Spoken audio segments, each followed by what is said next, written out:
People say I was accidental prime minister. I was also accidental finance minister. Doctor Manmohan Singh Bharat में उदारवादी अर्थव्यवस्था के जनक और एक प्रतिष्ठित अर्थशास्त्री। वो राजनेता जिसने बरसों से बंद पड़े भारतीय अर्थव्यवस्था के दरवाजे दुनिया के लिए खोले, जिसकी नीतियों ने हिंदुस्तान को आर्थिक इमरजेंसी जैसे हालातों से निकालकर विकास से मुलाकात कराई। मनमोहन सिंह जवाहरलाल नेहरू और इंदिरा गांधी के बाद तीसरे ऐसे प्रधानमंत्री बने जिन्होंने लगातार 10 सालों तक देश का नेतृत्व किया, जिन्होंने प्रधानमंत्री बनने से पहले भी कई संवैधानिक ओहदों पर अपनी जिम्मेदारी पूरी दृढ़ता से निभाई। मनमोहन, जिनकी सादगी और नम्रता की दुनिया दीवानी थी। मुझे जो कुछ भी मिला है इस देश से ही मिला है। एक ऐसा देश जिसने बंटवारे के कारण बेघर हुए एक बच्चे को इतने ऊंचे पद तक पहुंचा दिया। ये एक ऐसा कर्ज है जिसे मैं कभी अदा नहीं कर सकता। ये एक ऐसा सम्मान भी है जिस पर मुझे हमेशा गर्व रहेगा। मनमोहन सिंह का जन्म 26 सितंबर 1932 को अविभाजित भारत के पंजाब प्रांत के कह गांव में हुआ था। साल 1947 में देश के बंटवारे के दौरान उनका परिवार भारत के अमृतसर आ गया था। मनमोहन सिंह ने पंजाब से ही अपनी स्कूली पढ़ाई पूरी की। साल 1954 में उन्होंने पंजाब विश्वविद्यालय से अर्थशास्त्र में एमए किया।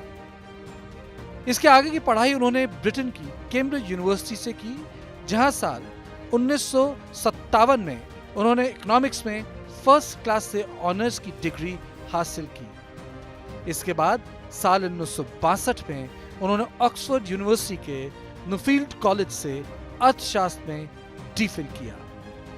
साल 1966 से 1969 के बीच मनमोहन सिंह ने यूनाइटेड नेशंस के लिए काम किया। साल 1969 से 71 तक वो दिल्ली स्कूल ऑफ इकोनॉमिक्स में इंटरनेशनल ट्रेड के प्रोफेसर रहे। इसी साल डॉक्टर सिंह को मिनिस्ट्री ऑफ कॉमर्स में आर्थिक सलाहकार के रूप में शामिल किया गया।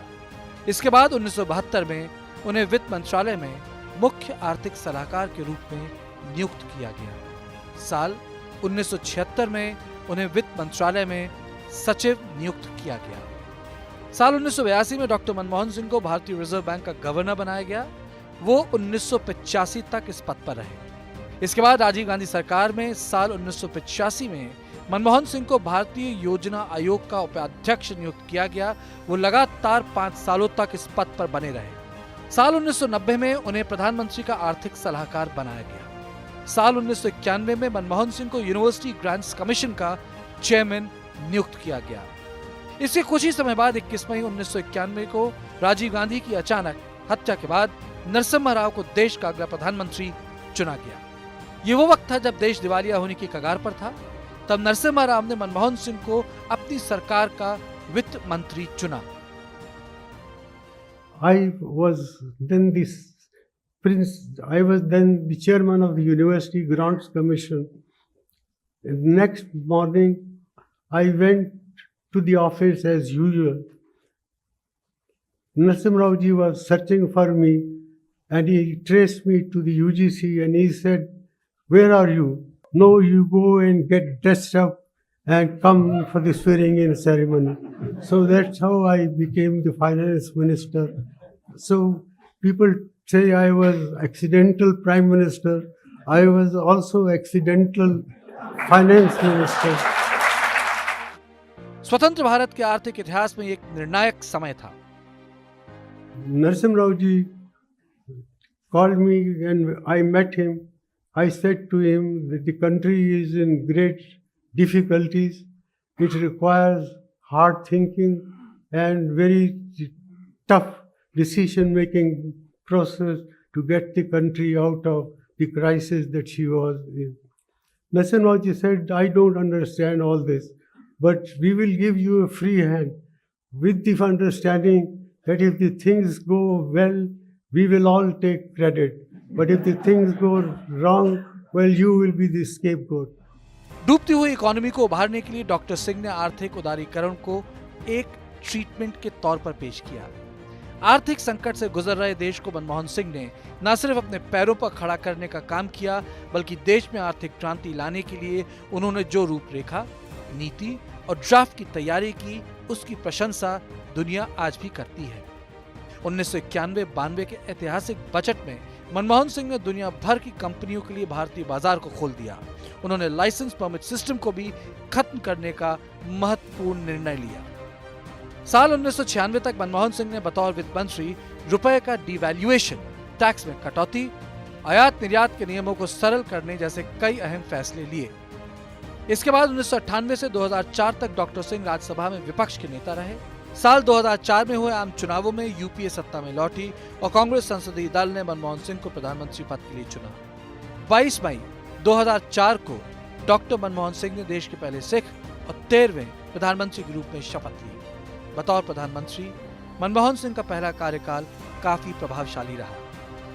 बेरोजगारी से जूझ रहे देश में रोजगार गारंटी योजना, जिसे हम नरेगा के नाम से जानते हैं, की सफलता का श्रेय डॉक्टर सिंह को ही जाता है।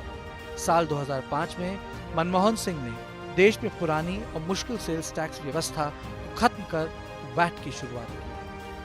उनकी सरकार में साल 2007 में देश ने ऐतिहासिक 9% का जीडीपी ग्रोथ रेट हासिल किया और भारत सबसे तेजी से बढ़ने वाली अर्थव्यवस्था बन गया। साल 2007-08 में जब दुनिया भर में रिसेशन आया, तब भारत की स्थिति दूसरे बड़े देशों के मुकाबले काफी बेहतर रही। मनमोहन सिंह के कार्यकाल में ही राइट टू एजुकेशन अस्तित्व में आया, जिसके तहत 14 साल तक के बच्चों के लिए मुफ्त और अनिवार्य शिक्षा को सुनिश्चित किया गया। मनमोहन सरकार में ही भारत न्यूक्लियर पावर बनकर उभरा। साल 2008 में अमेरिका के साथ हुए परमाणु करार के मुद्दे पर उन्होंने न सिर्फ गठबंधन सहयोगियों बल्कि अपने पार्टी के भीतर उठ रहे विरोध का भी मजबूती से सामना किया। मेरा सार्वजनिक जीवन एक खुली किताब है। मैंने हमेशा अपनी पूरी क्षमता से अपने महान राष्ट्र की सेवा करने की कोशिश की है। साल 2009 में एक बार फिर यूपीए 2 सत्ता पर काबिज हुई और 22 मई 2009 को डॉक्टर मनमोहन सिंह ने एक बार फिर देश के प्रधानमंत्री के रूप में शपथ ली। हालांकि गठबंधन की राजनीति में सत्ता बचाए रखने के लिए वो ऐसे उलझे कि उनकी सरकार पर भ्रष्टाचार के कई गंभीर आरोप लगे। प्रधानमंत्री जी, कुछ तो मजबूरियां रही होंगी, यूं ही कोई बेवफा नहीं होता। और मजबूरी क्या है?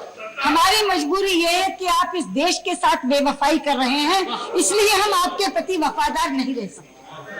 और मुल्क के साथ बेवफाई करने के लिए दूसरा शेर पढ़ रही हूँ आपको मुखातिब करके।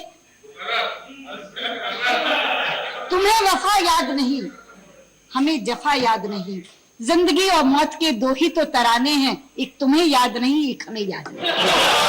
कोयला आवंटन घोटाला, 2G स्पेक्ट्रम घोटाला जैसे तमाम आरोपों से उनकी सरकार जरूर घिरी, लेकिन व्यक्तिगत तौर पर मनमोहन सिंह पर कोई उंगली नहीं उठी।